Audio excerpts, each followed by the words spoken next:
I said, those are the things, I'm kind of curious, what do you look for? I know that you've got it, so you've got to put an emphasis on a few certain things um, when you're doing that interview. There's certain things, I know that one thing in the interview process is going to be, this is what it's going to take. You're going to be out knocking doors 2 to 3 nights a week, and then Saturday you can figure you're going to be out there for 4 hours, minimum. Now if you want to go to this pay plan where all you're doing is pretty much, you're on a 45% plan and you have no guaranteed money, but you get 45% of the job, then you can do it however you want to do it, but you're not coming in asking for a draw. You're not coming back in asking for money. It's like, okay, you didn't sell shit, you don't get shit. Real simple. Right. So the idea is, what I'm trying to get from you, I guess, out of this meeting, is what are the key things you're looking for when you do that interview initially.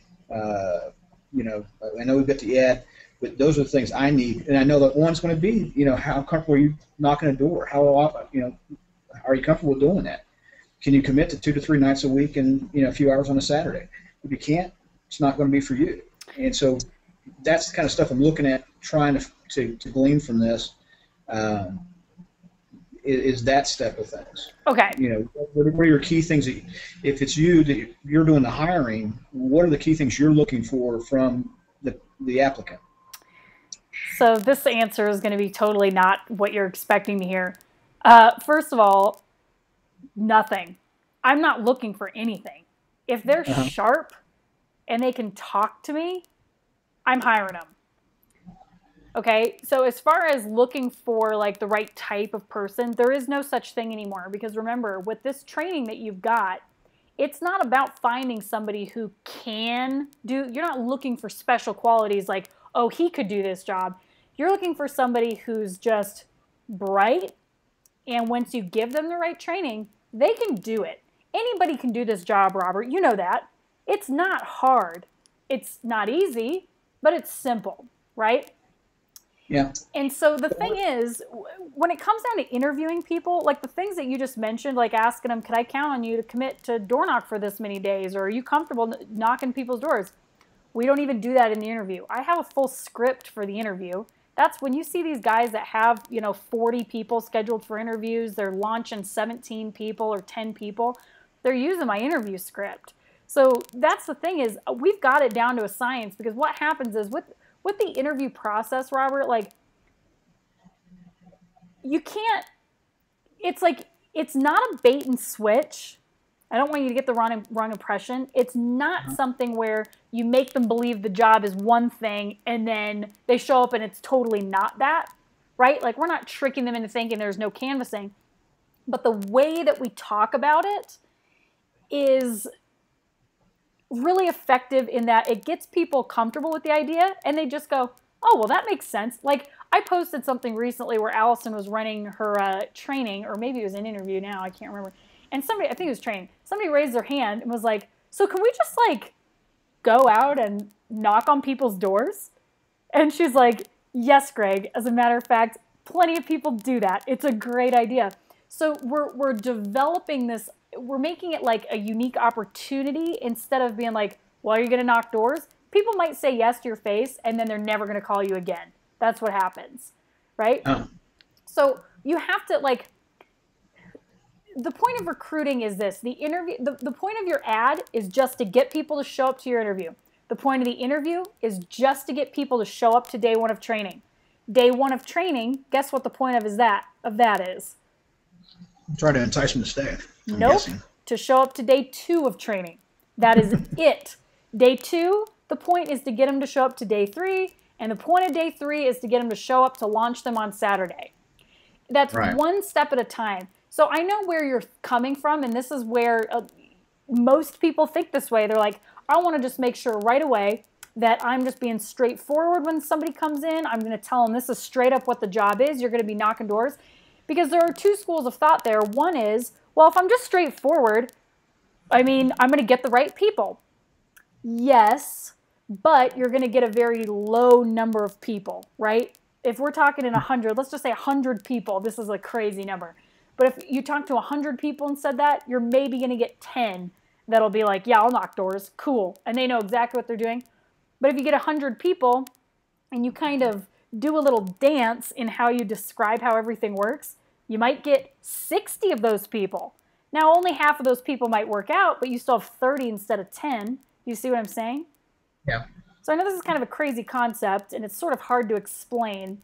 But the point is, like, we don't have to be super straightforward about exactly that this is door-to-door sales, because most people will prejudge that idea before they ever get a chance to try it out and do it.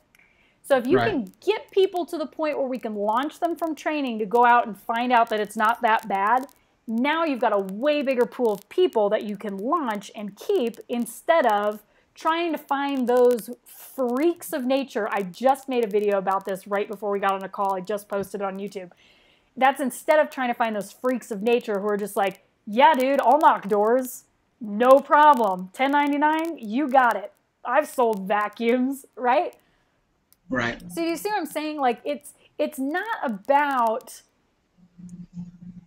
But how many people are you getting to the point where they're launching, and then, because, and I've been through part of the training and stuff, but you know, when you're first weekend out and you're launching them on a Saturday, it's like, okay, you're going to go out to this neighborhood and go door to door. Yep. I mean, are these folks that are doing this, who've gone through with the training program, you know, are they having people suddenly have, or is that when the people are anybody's flipping out and going like, whoops, I can't do this? They've made it through the first 3 days of training, but then they get out there and it's like, okay, I've gotten like 10 no's all day long, and no one wants to talk to me, and one guy wanted to shoot me off his porch and stuff like that. You know, is there? I'm guessing you lose some out of attrition probably that first weekend that they launch. You're going to lose some people anyway. Like, you're going to need to just let go of the control factor about we need to do everything right to try to keep everyone. No, that's not going to happen. If you launched 100%, I would have a heart attack, Robert. I would quit my job, and I would, you know, like, I would go and figure out what you're doing. That doesn't happen.